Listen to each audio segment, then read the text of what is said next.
అందరూ ఒకసారి చేతులు పైకిద్దాం. హల్లెలూయా.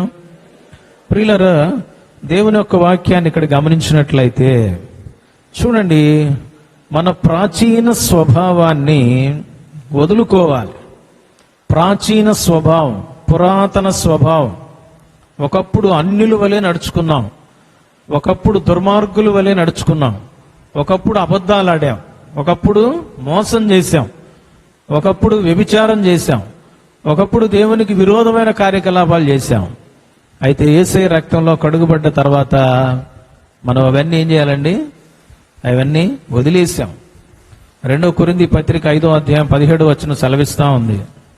తీయాల్సిన పని లేదు. ఏముందమ్మా? కాగా ఎవడైనను క్రీస్తునందున్న ఎడల వాడు నూతన సృష్టి. నూతన సృష్టి అయ్యావా? పాత సృష్టిగానే ఉన్నావా?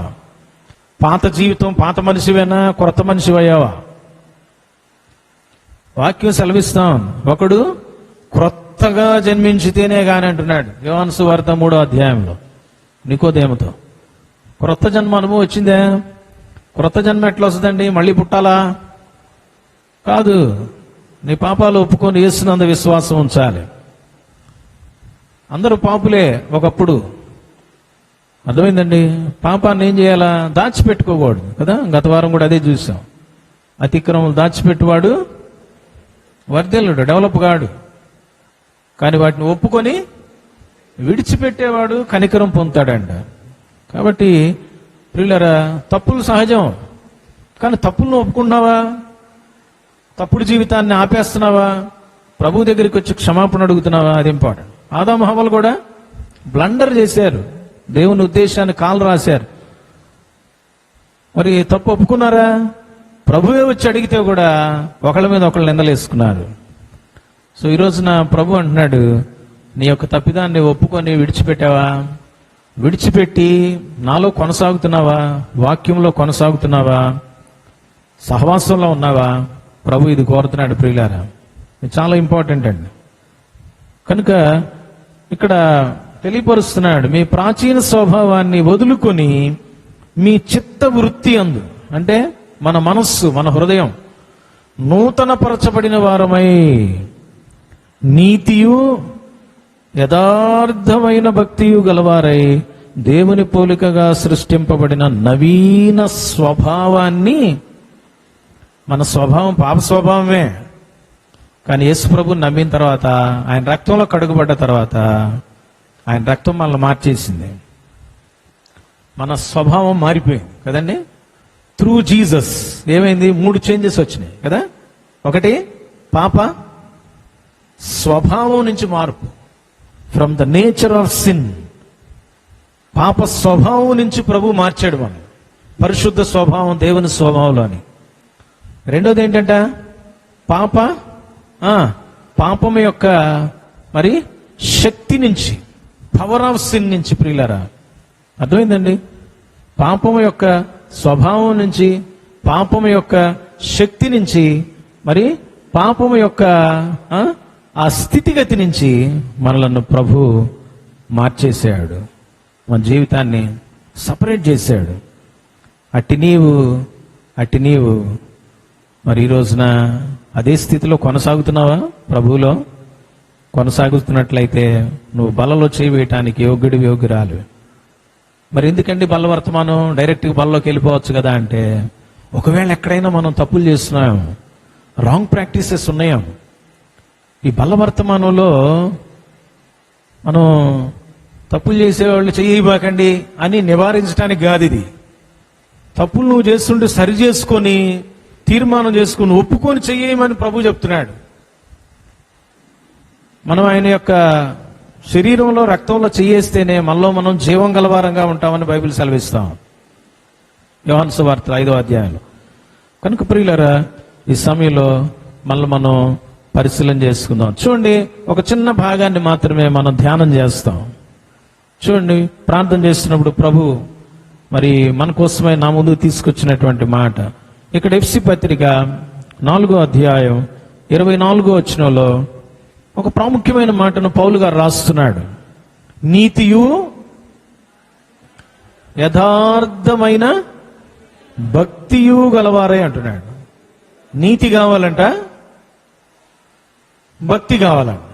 నీతి భక్తి అని రాయిలా, ఒక పాయింట్ని జోడించాడు భక్తికి. ఏంటది? ఎవరు నాయన, భక్తులు చాలా మంది ఉన్నారయ్యా. ఎవరు? క్రైస్తవ భక్తులే, బైబిల్ పట్టుకునే భక్తులే, కన్నీరు గార్చే భక్తులే, ఉపవాసాలు చేసే భక్తులే, పరిసయ్యులు లాంటి వాళ్ళు, సద్దుకాయలు లాంటి వాళ్ళు, శాస్త్రులు లాంటి వాళ్ళు బోల్డ్ మంది ఉన్నారు. బైబుల్ని పిండేసిన వాళ్ళు బోల్డ్ మంది ఉన్నారు. బైబుల్ థియాలజీ డిగ్రీలు చేసిన వాళ్ళు బోల్డ్ మంది ఉన్నారు. ప్రియులరా, నీకెంత వాక్యం తెలుసు అనేది కాదు ఇంపార్టెంట్, నువ్వెంత వాక్యానుసారంగా జీవిస్తున్నావు అనేది ఇంపార్టెంట్. ఇక్కడ ప్రభు తెలియపరుస్తున్నాడు. ఏమన్నాడు తెలుసండి పౌలు గారి ద్వారా? మామూలు భక్తి కాదయా, యథార్థమైన భక్తి ఉందా నీకు? నీ జీవితంలో యథార్థత కావాలి. తల్లిదండ్రులు ఏం కోరుతారు పిల్లల నుంచి? రేయ్ నిజం చెప్పు. టీచర్ అంటారు పిల్లల్ని, రేయ్ నిజం చెప్పండి, మిమ్మల్ని వదిలేస్తా. పోలీసులు అంటారు తప్పు చేసినాడు, రేయ్ నిజం ఒప్పుకో, ఒప్పుకుంటే శిక్ష తగ్గిస్తా. యథార్థత కావాలి ప్రియులారా. We must be transparent. Transparent గా ఉండాలి. చాలా మంది తప్పు చేసి చేయలేదని బొంకుతారు. తెలుగులో ఒక మాట ఉంది, బొంకడం. ఏమన్నా అంటే తప్పుని ఒప్పుకోకపోవడం, ఒప్పుకోకపోగా దానికి ఉల్టాగా చెప్పడాన్ని బొంకటం అంటారు. యేసు ప్రభు తెలుసా నీకు? ఆయనతో ఉన్నాడు కదా నువ్వు అని అంటే, ఎవరితో? పేతురుతో. సీమోను పేతురు ఏం చేశాడు? 3 సార్లు బొంకాడు. నువ్వేనా ఆదాము, నేను తినొద్దన్న పండు తిన్నావా అంటే తిన్నానయ్యా అని చెప్పొచ్చుగా. నువ్వు నాతో ఉండటానికి నువ్వు ఒక స్త్రీని ఏర్పాటు చేసేవే, ఆమె ఇస్తే తిన్నాను. అసలు చూడండి ఎంత టెక్నిక్ చెప్పాడో సమాధానం. టెక్నిక్ అనుకుంటున్నాడేమో, పనిష్మెంట్కి పాత్రుడయ్యాడు ఆదాము. తప్పంతా నీదే అన్నట్టు దేవుడి మీద తోసేసాడు.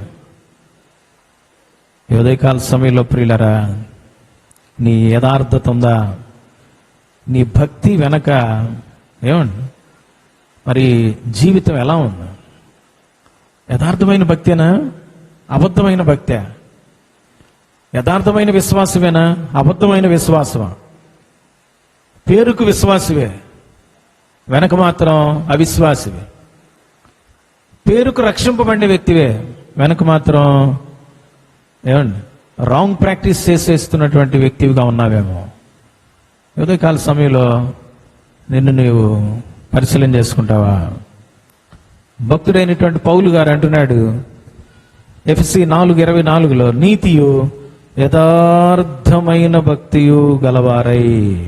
యథార్థమైనటువంటి భక్తి కావాలంట. ప్రియులరా, బైబిల్ గ్రంథంలో కొన్ని మనం గమనించినట్లయితే చాలా స్పీడ్గా చూద్దాం. చూడండి, సామెతల పుస్తకం 2వ అధ్యాయం 7వ వచనం చూడండి. సామెతలు 2:7. ఆయన యథార్థవంతులను ఏం చేస్తాడంట?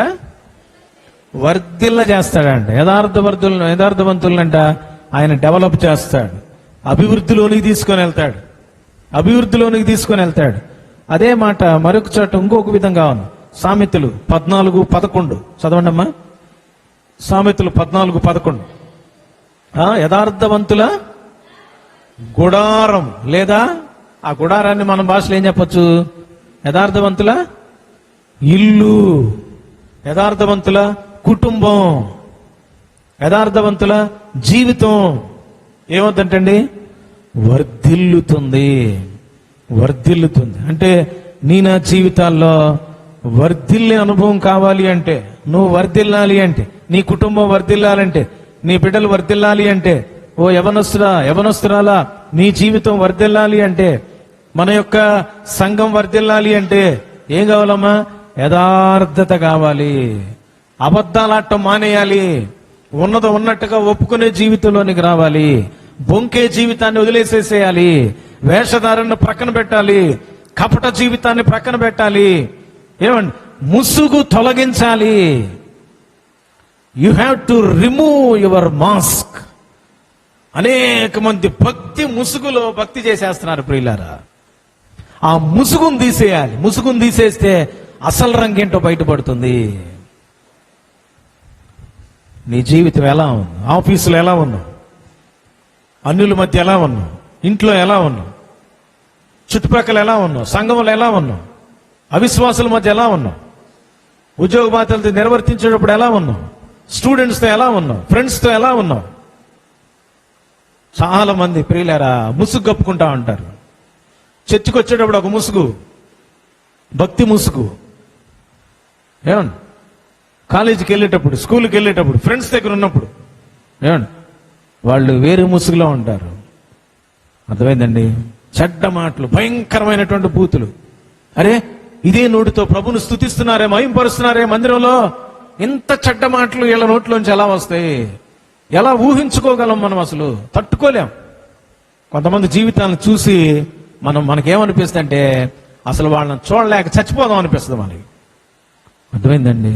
అటువంటి పరిస్థితి ఒకవేళ ప్రియ దేవుని బిడ్డ ఈ రోజున నీ జీవితం ఒకవేళ కొనసాగుతుందేమో, తెలుసు తెలియక నీ జీవితంలో ఆ ముసుగు ఉందేమో, గుర్తుపెట్టుకో. ఈ రోజున ముసుగు తీసేయాల్సినటువంటి అవసరత ఎంత ఉంది? ముసుగు తీసేస్తేనే నీ జీవితం వర్ధిల్లుతుంది. యథార్థవంతుల యొక్క ఇల్లు వర్ధిల్లుతుంది. అంతేకాదు, చూడండి మరి సామెతలు 3వ అధ్యాయం 32వ వచనం చూడండి ప్రియులారా, ఏముందో? 3:32. సామెతలు 3:32. ఏమా పెద్దకు చదువు. యథార్థవంతులకు ఆయన తోడుగా ఉంటాడంట. ఆయన తోడుగా ఉంటాడంట. He will be with them. ఆయన వారితో ఉంటాడు. ఆయన వాళ్ళకి ఇమ్మానుయేలుగా ఉంటాడు, తోడుగా ఉంటాడు, విడిచిపెట్టడు. నువ్వు వెళ్తున్నావా? వస్తున్నానంటాడు. ఒకసారి మీకు చెప్పాను, టీవీలో ఒక సాంగ్ నేను చూస్తా ఉంటే, తమిళ సాంగ్ పిల్లరా భలే డిజైన్ చేశారు వాళ్ళు. ఒక వ్యక్తి కాలేజీకి వెళ్తున్నాడు, ఆయనతో పాటుగా పెద్ద అంగి వేసుకొని ఇంకో వ్యక్తి నడుస్తున్నాడు. ఎవరో నాకు అర్థం కాల కొంతసేపు దాకా.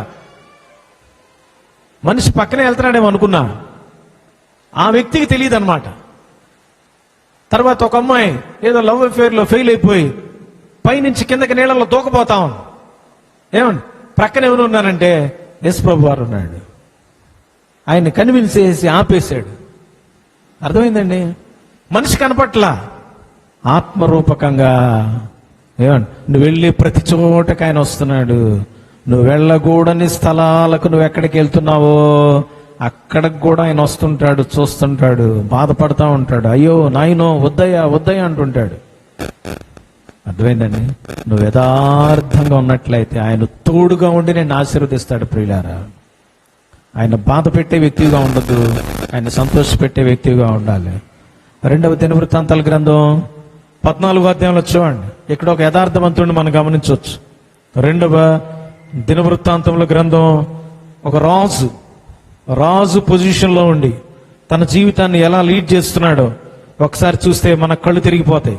2వ దినవృత్తాంతాలు 14వ అధ్యాయం 1వ వచనం నుంచి చదువుకుందాం. అబీయా తన పితరులతో కూడా నిద్రింపగా జనులు అతనిని దావీదు పట్టణమందు పాతిపెట్టిరి. అతనికి బదులుగా అతని కుమారుడైన, ఎవరంటమ్మా ఈయన పేరేంటో తెలుసా? ఆసా. రాజుగారి పేరు ఆసా. ఆసా రాజు అయ్యాడంట, అబీయా కొడుకు. ఇతని దినములలో దేశము 10 సంవత్సరాలు నెమ్మదిగా ఉందంటమ్మా. ఏమండి? 10 సంవత్సరాలు నెమ్మదిగా ఉందంట. కారణం ఏంటి? దేవుడైన యెహోవా దృష్టికి అనుకూలముగాను యథార్థముగాను నడిచిన వాడై. అర్థమైందమ్మా? తన జీవితంలో ఏముందంటమ్మా? యథార్థత ఉందంట. యథార్థత. ఏమండి? కొట్టినా తిట్టినా నెట్టినా ఏం చేసినా, సమస్యలు వచ్చినా, బాధలు వచ్చినా, ఇబ్బందులు వచ్చినా యథార్థతను వదిలిపెట్టలా. యథార్థతతో నడిచాడంట. యథార్థతను కలిగి ముందుకు వెళ్ళాడు. యథార్థతతో పరిపాలన చేశాడు. తన రాజ్యం అంతా కూడా 10 సంవత్సరాలు నెమ్మదిగా ఉందంట. కారణం తన యథార్థత. తన యథార్థత రాజ్యం మొత్తానికి కూడా నెమ్మదిని తీసుకొచ్చింది ప్రియులారా. నీ యథార్థత నీ కుటుంబం మొత్తానికి యథార్థతను తీసుకొస్తుంది. రాజుగారి యొక్క రాజ్యంలో అందరూ మంచోళ్ళు ఉంటారా? కొంతమంది చెడ్డోళ్ళు కూడా ఉంటారుగా. చెడ్డోళ్ళు ఉన్నప్పటికీ కూడా రాజ్యం అంతా నెమ్మదిగా ఉందంట. కారణం ఏంటి? Because of his integrity, his transparency, అతని నీతి, నిజాయితీ, యథార్థత. నీ యథార్థత ప్రియులారా, నీ కుటుంబంలో ఎలాంటి వాళ్ళు ఉన్నప్పటికీ కూడా నెమ్మదిని తీసుకురావాలి అన్నట్లయితే నువ్వు ఇట్టి యథార్థతను కలిగి ఉండాలి ప్రియులారా. ఇట్టి యథార్థతతో కూడిన భక్తి నీదై ఉండాలి. చూడండి ఇంకా ఏమి చెప్పబడుతుందో. యథార్థముగా నడిచిన వాడై ఏం చేశాడంట? రిజల్ట్స్: అన్య దేవతల బలిపీఠములను పడగొట్టి, ఉన్నత స్థలములను పాడు చేసి, ప్రతిమలను పగులగొట్టి, దేవతాస్తంభములను కొట్టివేయించి, వారి పితరుల దేవుడైన యెహోవాను ఆశ్రయించుటకును, ధర్మశాస్త్రమును బట్టి విధిని బట్టి క్రియలు జరిగించుటకును యోధా వారికి ఆజ్ఞాపించాడు. అందువల్ల 6వ వచనం చూడండి ఏమి రాయబడిందో. ఆ సంవత్సరములలో అతనికి యుద్ధాలు లేవు, శత్రువు రావటానికి కూడా భయపడ్డాడు. ఎందుకో తెలుసా? ఈ యథార్థత కంచె వేసేసింది దేశానికి చుట్టూ, ప్రజల చుట్టూ కంచె వేసేసింది. నీ భార్య మాట వింటలేదా? భర్త మాట వింటలేదా? పిల్లల మాట వింటలేదా? ఏమండి నువ్వేం చేస్తా? ఏమండి కూర్చొని టీవీలో సినిమాలు చూస్తా? మోకరించి ప్రార్థన చేసావా? ప్రభువుని అడిగావా? కన్నీరు గార్చావా?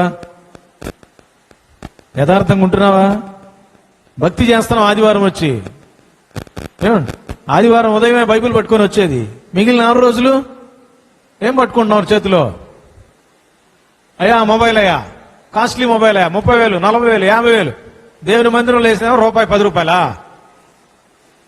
కాస్ట్లీ మొబైల్స్ కావాలి నీకు, కాస్ట్లీ బిజినెస్లు కావాలి నీకు, కాస్ట్లీ సంపాదన కావాలి, అన్ని కాస్ట్లీయే. ప్రియులారా, యథార్థమైన జీవితం కావాలి ప్రియులారా. రాజు యథార్థత్వం అన్నాడు. నీ కుటుంబానికి అధిపతిగా ఉన్నటువంటి భార్య గాని భర్త గాని, ఎవరైతే పెద్దలు ఉన్నారో, అమ్మమ్మలు, తాతయ్యలు, నాయనమ్మలు, తాతయ్యలు ఎవరైతే పెద్దలుగా ఉన్నారో ఆ పెద్దలు, ఏమండి ఆ కుటుంబానికి రాజు నువ్వే. నువ్వు యథార్థతతో నడుచుకోవడానికి ఇష్టపడు. నీ ఇల్లు, నీ కుటుంబం నెమ్మదిని కలిగి ఉంటుంది. ప్రియులారా, ఇతని యథార్థత దేశానికి నెమ్మదినే కాదు, ఏం చేసింది తెలుసండి? చెడుని త్యజించే స్థాయికి వెళ్ళిపోయిందండి. నువ్వు యథార్థంగా ఉన్నప్పుడు చెడును అసహించుకుంటావు. రెండో ప్రాముఖ్యమైన విషయం ప్రియులారా చూడండి, యెషయా గ్రంథం 38వ అధ్యాయం 3వ వచనం చదువుకుందాం. యెషయా గ్రంథం 38:3. యెహోవా యథార్థ హృదయుడనై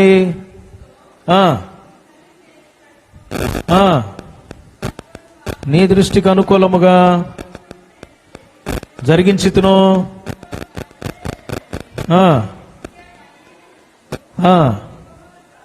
ప్రార్థింపగా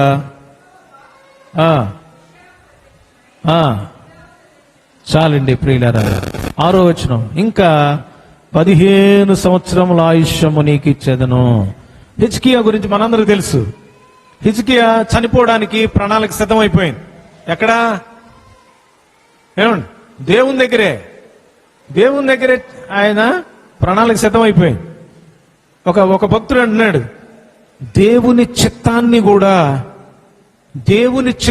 కూడా దేవుని ప్రణాళికను కూడా ఏమండి మార్చగలిగిందంట హిజ్కియా యొక్క యథార్థమైన ప్రార్థన, యథార్థమైన జీవితం. నువ్వు చచ్చిపోతున్నావు, నువ్వు ఇల్లు చక్కబెట్టుకో అని యెషయా భక్తుడిని పంపిస్తే ఇతను గోడ తట్టు తిరిగి ప్రభు వైపు చూసి ప్రార్థన చేయటం ప్రారంభించాడు. ప్రియులారా, ఏమని చెప్తున్నాడు తెలుసా? ప్రభువా, యథార్థంగా నేను ఎట్లా నడుచుకున్నానో నీకు తెలుసు కదా అని కన్నీళ్లు విడిచి ప్రార్థన చేశాడు. ఎవరండి? రాజు కన్నీళ్లు విడిచి ప్రార్థన చేశాడు. వీళ్ళ పితరుడైనటువంటి ఆసా కూడా ఎంతగానో యథార్థతతో కలిగి జీవించాడు. వాళ్ళ దేశాన్ని, వాళ్ళ ప్రజలను నెమ్మది కలిగిన వాతావరణంలో నడిపించుకోగలిగారు. నీ కుటుంబంలో ఎందుకు ఉండదు నెమ్మది? నీకు యథార్థత లేదు, ప్రార్థన లేదు. ప్రియమైన వాళ్ళరా, యథార్థమైన ప్రార్థన హిజ్కియా యొక్క జీవితాన్ని 15 సంవత్సరాలు పొడిగింపజేసింది. దేవుని చిత్తాన్ని మార్చుకోవడానికి దేవునికే సలహా ఇచ్చింది. ఎంత గొప్ప ప్రార్థన అండి ఇది. నువ్వు చేస్తున్నావు ప్రార్థన? యథార్థత ఉందా నీలో? ఏమండి, ప్రార్థన చేస్తున్నాం మనం. ఎట్లా చేస్తున్నామంట? మన శుక్రవారం చూసాం కదా, యాకోబు పత్రిక 4వ అధ్యాయాలు. మీరు ప్రార్థన చేస్తారు కానీ ఎట్లా చేస్తారంట? దురుద్దేశంతో మీ భోగ విలాసముల నిమిత్తమే అడుగుతారు అంటున్నాడు. నన్ను అడగట్లేదు మీరు అంటాడు ఫస్ట్. ఒకవేళ అడిగినా దురుద్దేశాలు ఎక్కువ. దేవుని ఉద్దేశం నెరవేర్చాలనే ఉద్దేశంతో ప్రార్థన చేస్తామా? దేవుని నా మహిమార్థమై, ప్రభువా నేను ఇదిగో ఈ పని చేయాలా, ఈ ఉద్యోగం చేయాలా మరి అని అడుగుతావా ప్రభుని? అడగం. మన ఉద్దేశాలు నెరవేర్చుకోవడానికి ఇష్టపడతాం. యేసు ప్రభు వారు ఈ లోకానికి వచ్చి ఆయన ఏం చేశాడమ్మా? నా చిత్తాన్ని చేసుకోవడానికి నేను ఈ భూమి మీదకి రాలేదన్నాడు. మరి ఎవరు చిత్తాన్ని చేయడానికి వచ్చాయంట? నన్ను పంపిన నా తండ్రి చిత్తాన్ని చేయడానికి వచ్చాను అంటున్నాడు. ఈరోజు నా ప్రియ దేవుని బిడ్డలారా, నీ జీవితం ఎలా ఉంది? యథార్థత ఉందా? యథార్థత ఉందా? యథార్థత ఉన్నప్పుడు మరి హిజ్కియా తన జీవితకాలాన్ని పొడిగింపజేసుకున్నాడు ప్రియులారా. అంతేకాదండి, మరి బైబిల్ గ్రంథంలో మరి ఆదికాండం 39వ అధ్యాయంలో మనందరికి తెలిసినటువంటి వ్యక్తి ఉన్నాడు. ఎవరండి ఆయన? యోసేపు. యోసేపు యొక్క జీవితం కూడా చూడండి ప్రియులారా, ఎంత యథార్థంగా ఉందో. ఆయన పోతీఫర్ ఇంటికి చేర్చబడ్డాడు. ఒక బానిసగా అమ్మివేయబడ్డాడు ఇష్మాయిలీల చేత. అతను అక్కడ ఉండి ఏం చేస్తున్నాడు తెలుసండి? నన్ను దేవుడు రక్షించలా, నన్ను దేవుడు కాపాడలా, నన్ను మా ఇంట్లో నుంచి లాక్కొచ్చేసి అన్యుల దేశంలో ఒక పరాయుడు ఇంట్లో బానిసగా నన్ను తీసుకొచ్చి కట్టిపడేశాడు అని ఏమండి దేవునికి విరోధంగా ఏమైనా పనిచేస్తున్నాడా? చాలా మంది ఏందో తెలుసా, మాకు మంచి రిజల్ట్ ఇలా, మాకు మంచి మార్కులు ఇలా, మాకు మంచి ఈవులు ఇవ్వాలా, మాకు మంచి వాహనం ఇవ్వాలా అని చెప్పేసి చాలా మంది, లేకపోతే నాకు మంచి భార్యని ఇవ్వాలా, మంచి భర్తని ఇవ్వాలా, బాగా మంచి డబ్బు నాకు ఇవ్వాలా, ఒక మంచి ఇల్లు ఇవ్వాలా అని చెప్పేసేసి, అంటే నేను భక్తి చేసినా దేవుడు నాకు ఇవ్వలేదు, నా స్థాయి వేరు, నా స్థాయికి తగ్గింది ఇవ్వలేదని చెప్పేసి దేవుడు మీద నిందలేస్తూ, దేవుణ్ణి చులకం చేస్తూ, దేవుని విషయంలో అశ్రద్ధ వహిస్తూ లెక్క లేకుండా ఉంటారు తమ భక్తి విషయంలో. అయితే యథార్థత కావాలి. యోసేపు తన జీవితంలో చాలా దుఃఖకరమైన పరిస్థితి గుండా వెళ్తున్నాడు. అయినప్పటికీ ప్రియులరా చూడండి, ఆదికాండం 39వ అధ్యాయం, ఆదికాండం 39వ అధ్యాయం ప్రియులరా మనం గమనించినట్లయితే మరి 2వ వచనం 3వ వచనం, యెహోవా యోసేపునకు తోడయుండును గనుక అతడు వర్ధిల్లుచు తన యజమానుడుగా ఐగుప్తుని అంటున్నాడు. యెహోవా అతనికి తోడయుండుననియు అతడు చేసినదంతయు అతని చేతిలో యెహోవా సఫలము చేసేననియు అతని యజమానుడు చూచినప్పుడు. అన్యుడైన యజమాను దగ్గర పనిచేస్తుంటే యోసేపు చేసే ప్రతి పనిని దేవుడు ఆశీర్వదించడం అన్యుడైన పోతీఫరు గుర్తించాడు. నీ చుట్టూ ఉండేటువంటి అన్యులు దే విల్ రికగ్నైజ్ యూ. ఎప్పుడో తెలుసా? నీవు యథార్థతతో పనిచేస్తున్నప్పుడు. చాలా మంది భక్తులు ఎలాంటి వాళ్ళు తెలుసా? చుట్టూ విశ్వాసులుంటే భక్తిగా ఉంటారు, అవిశ్వాసులుంటే చెడ్డమాటలు మాట్లాడేస్తారు, వర్క్ను కూడా కరెక్ట్గా చేయరు. అన్యులైనటువంటి ఫ్రెండ్స్ ఉంటే కాలేజీలకి స్కూళ్ళకి కూడా రెగ్యులర్గా వెళ్ళరు, క్లాసులు ఎగ్గొట్టేసి తిరుగుతూ ఉంటారు. ఒకవేళ దేవుని భయం కలిగిన వాళ్ళు పక్కన ఉన్నారనుకోండి, వీళ్ళు ఎక్కడ ఇంట్లో చెప్తారు అని చెప్పేసి యథార్థంగా ఉండటానికి ప్రయత్నం చేస్తారు. అయితే యోసేపు యథార్థతను విడిచిపెట్టలా. పోతీఫర్ భార్య అతని మీద కన్ను వేసి తప్పు చేయమని ప్రోత్సహించింది, యథార్థతను వదిలిపెట్టలా. నా దేవుని ఎదుట నేను ఎలా ఉన్నానో నీ ఎదుట కూడా అంతే ఉంటానమ్మా, నీ భర్త ఎదుట కూడా అదే విధంగా ఉంటా.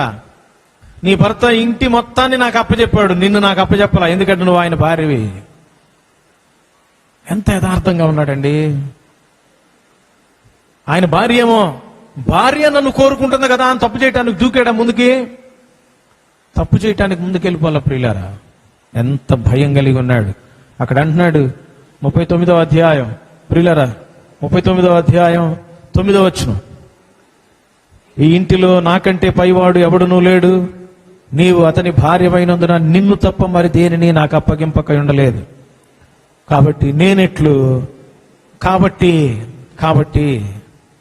మరి ఇంత నాకు అవకాశం ఇచ్చాడే నీ యజమానుడు. ఆ యజమానుడికి నేను యథార్థంగా ఉండదా? తప్పు చేయగలను, నేను చేసే సామర్థ్యం ఉంది, కానీ నేను చేయలేను. నీ భర్త ఎదుట నేను యథార్థంగా ఉండాలి.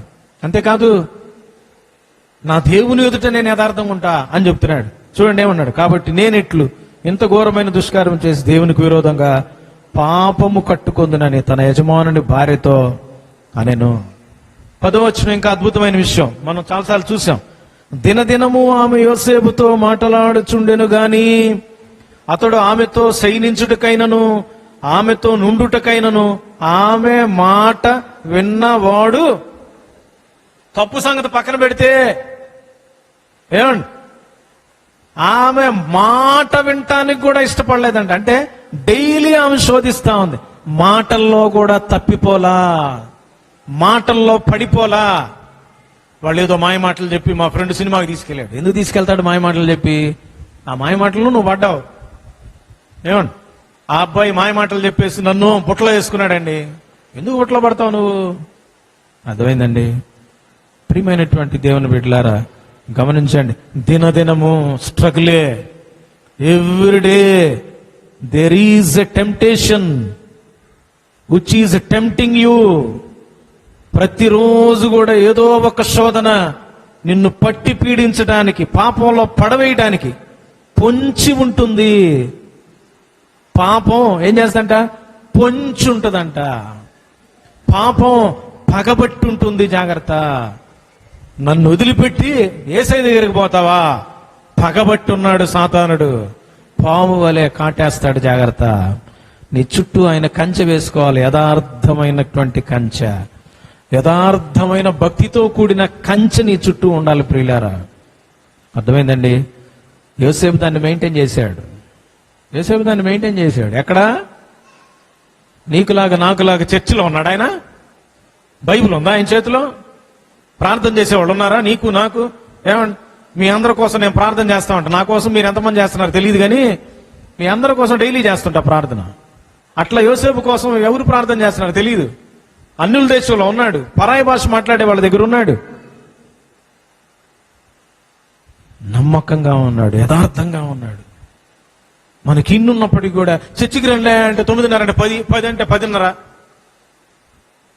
ఇతను చూడండి ఎంత టెన్షన్గా ఉన్నాడు, వాక్యాన్ని ఎంత పాటిస్తున్నాడు, దేవుడు అంటే ఎంత భయం కలిగి ఉన్నాడు. అపవిత్రత పట్ల ధ్యాస లేదు, పవిత్రత పట్ల ధ్యాస ఉంది. అవకాశం వచ్చింది కదా చెడు చేయడానికి, దూకట్లా, నో, పారిపోయాడు అక్కడి నుంచి. ప్రియులారా దినదినం ఆమె శోధిస్తుందంటే ఎన్ని దినాల నుంచి శోధిస్తుందో తెలియదు. ప్రతిరోజు కూడా విజయాన్ని పొందుకుంటూ వచ్చాడు. ప్రతిరోజు కూడా ఆ స్ట్రగుల్లో ఏమండి, ఆమె మాటను ఈ రోజు వినలా, పొద్దునిల్లా, మధ్యాహ్నం వెళ్ళా, సాయంత్రం వెళ్ళా, రేపు వెళ్ళా, ఎల్లుండి వెళ్ళా. ఒక దినాన పట్టుకొని ఆయన గట్టిగా లాగింది ఆయన వస్త్రాన్ని. అప్పుడు కూడా వినలా. ఆ వస్త్రం పోతే పోయింది, తప్పు మాత్రం నేను చేయకూడదు. అక్కడి నుంచి పారిపోయాడు. యథార్థత పవిత్రతను తెచ్చిపెట్టింది.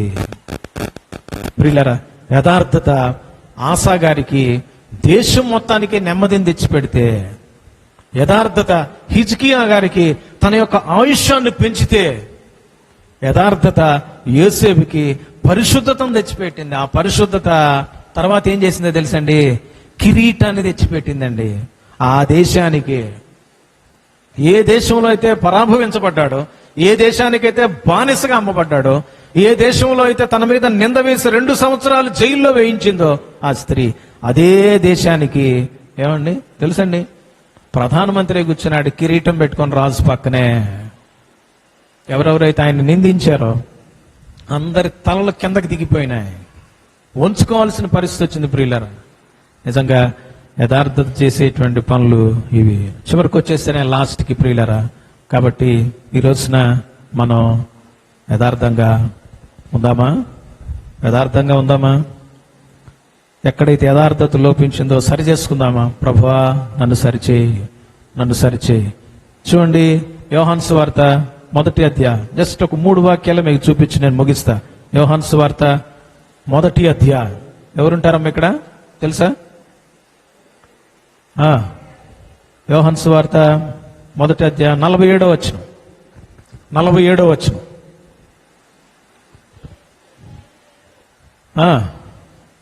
పెద్దగా చదవాలి. యోహాను సువార్త 1:47.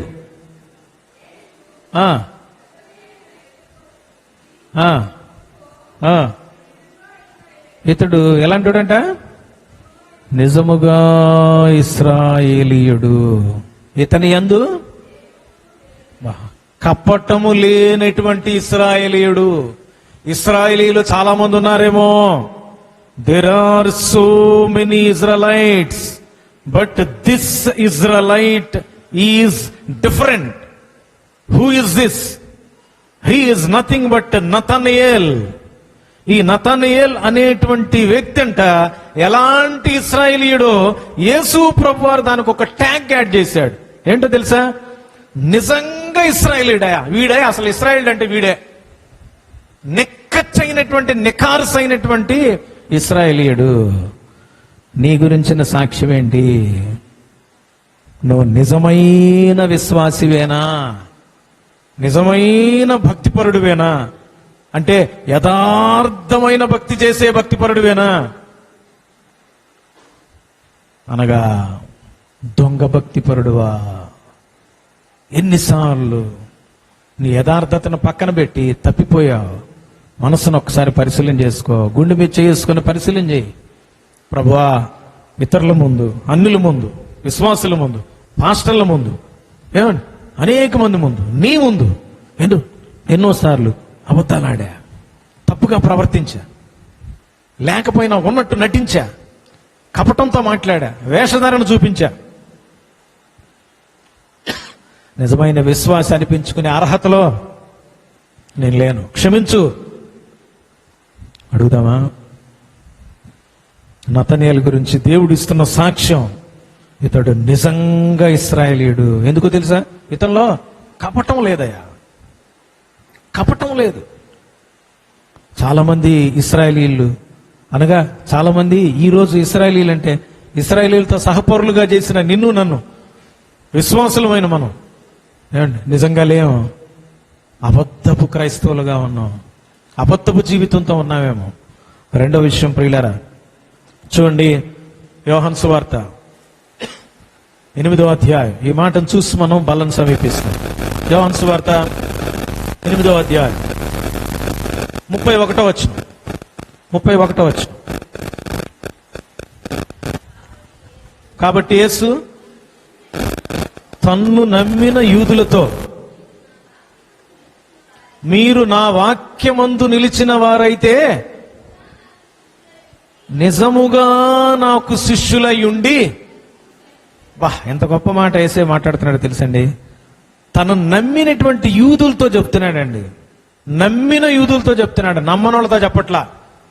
నమ్మిన యూదులతో ఏం చెప్తున్నాడంటే, అంటే నీవు నేను నమ్మేం, బాప్తిసం కూడా తీసుకున్నాం, మనతోనే ప్రభు చెప్తున్నాడు, మీరు నిజంగా నాకు శిష్యులు అవ్వాలి. నమ్మితే సరిపోదు.